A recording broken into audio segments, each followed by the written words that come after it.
It wasn't really the career postseason high 43 points he pumped in, or his mid-range shot that fell throughout the night, or even his three-pointer taken from deep that finally put the Cavaliers to sleep. No, none of that was the lasting image of Kevin Durant that became a permanent tattoo on Game 3, maybe even this championship series. It was this, the death stare. The cold expression on his face after drilling that three with 49 seconds left. The searing eyes, wrinkled nose and sinister frown. Maybe others in that situation would have let loose and shaken a fist, whooped it up, or at least cracked a smile. Because that was a big shot meant to be celebrated. And Draymond Green was jumping and screaming joyously in his face. But not Durant. That stare was a laser straight to the Cavaliers' heart. The death stare now goes right into the NBA postseason reaction vault along with Mario Elie's two-fingered kiss of death, Michael Jordan's shrug and Shaquille O'Neal's double point to the Lakers bench after that alley-oop dunk.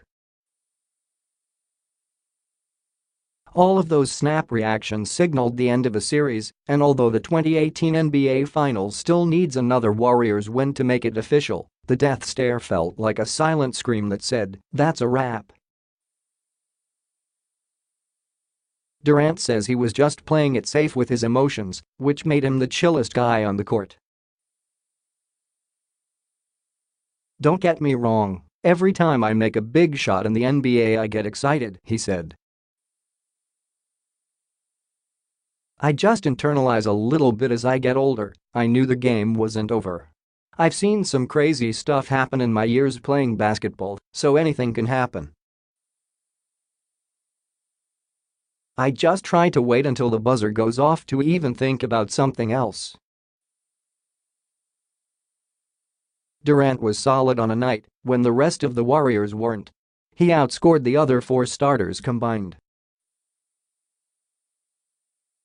He bailed out Stephen Curry, who missed 9 straight three-pointers just a game after setting the finals record by making 9 of them. Durant kept the Warriors in a game they never controlled until the last few suspenseful minutes. It's now 3-0 Warriors after winning 110-102, and if the Cavaliers aren't battling enough, history says nobody has rallied from 0-3 in the postseason. The sweep is now in play, something that hasn't happened since 2007 when, coincidentally, LeBron James dragged a similarly nondescript group to the finals, only to meet a quick doom against Tim Duncan, Tony Parker and Manu Ginobili, all in their prime. If a sweep happens, it would almost certainly send LeBron out of town on a bullet train this summer as a free agent, in search of the help he'll need if he ever plans to sip champagne in June again. Because this is what he's up against. One game, Curry goes nuts and sprays threes. Next game, Curry plunges into a deep 3 for 16 shooting freeze and Klay Thompson scores only 10 points, yet tag team partner Durant rips off 43. What can one man do, even if he's LeBron, and especially considering he turns 34 next season? This is the beauty of this team and the luxury of having multiple big-time scorers, said Warriors coach Steve Kerr. There are going to be nights like that for all of them. We've got a lot of guys who can score and fill it up, and they lift each other up if one of them is having a tough night. It's pretty nice, a pretty nice luxury. LeBron said, that's why they retooled this team, went out and got KD. If one of them has a bad game they have 3 or 4 guys who can pick up the load. Time is running out on him, and definitely on the Cavs, who once again couldn't find the answers needed to seize a tight game. They labored well for 45 minutes, led by 13, enjoyed a rare moment when Curry couldn't hit baskets, only to crumble when it counted. The Cavs have only one closer. The Warriors bring at least 3 from the bullpen. If Durant didn't sign with the Warriors 2 summers ago, are they winning this game with Curry and Thompson laying bricks? Better question, are they even in the NBA Finals? Durant was amazingly efficient, making 15 of 23 shots. But there was more to his game. The Warriors were repeatedly plastered on the boards all night by the Cavs, yet Durant prevented it from being worse and finished with 13 rebounds. He also had 7 assists and therefore had his fingerprints on roughly half of Golden State's 110 points.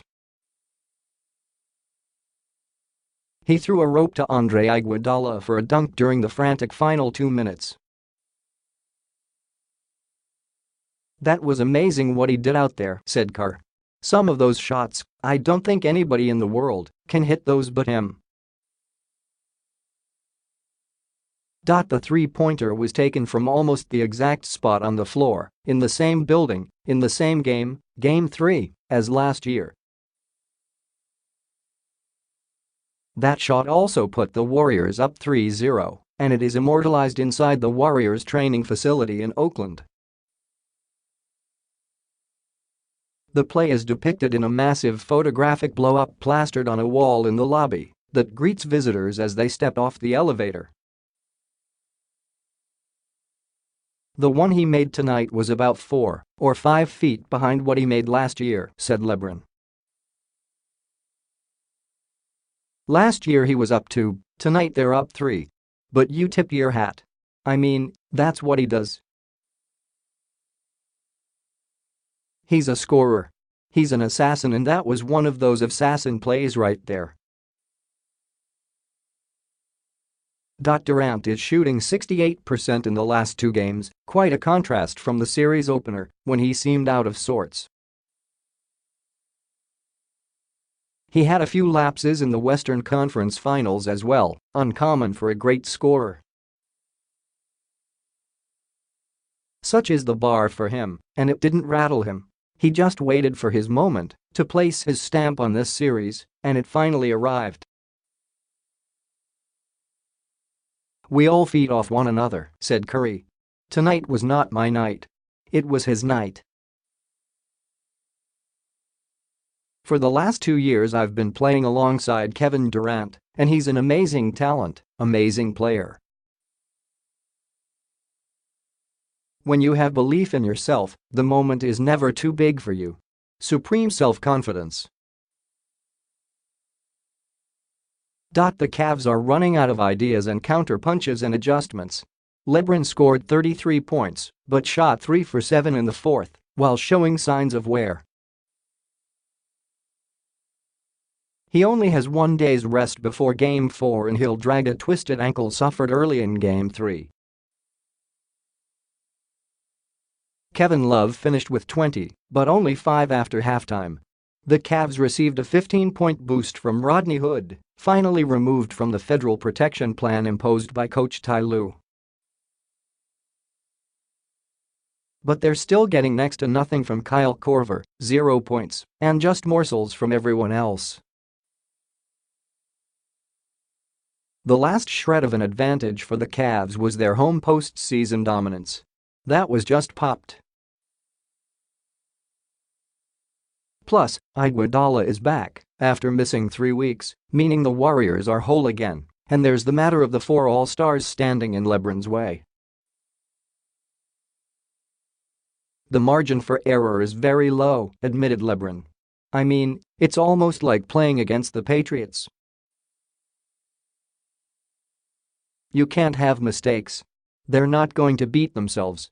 They rise to the occasion. That's what Golden State has done the last 4 years. Well, 3 out of the last 4 years, anyway." When Curry can suffer from deep as he did for 3.5 quarters and then have the confidence to take and make his first three-pointer a crucial one with 3 minutes left, what more can the Warriors ask for?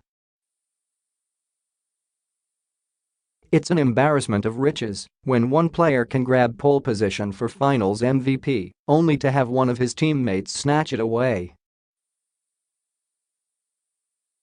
It's Curry's team. No, it's Durant's.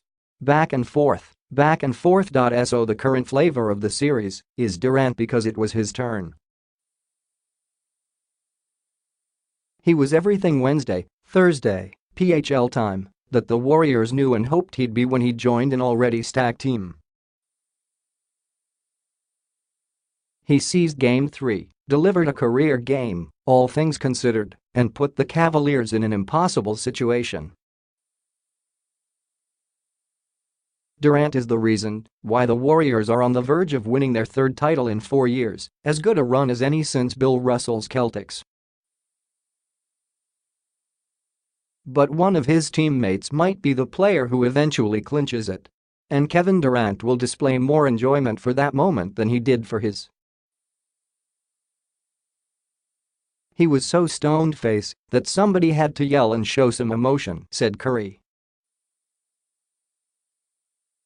So me and Draymond took care of that. The death stare will not, evidently, catch on. But the habit of winning championships remains very much in play for the Warriors.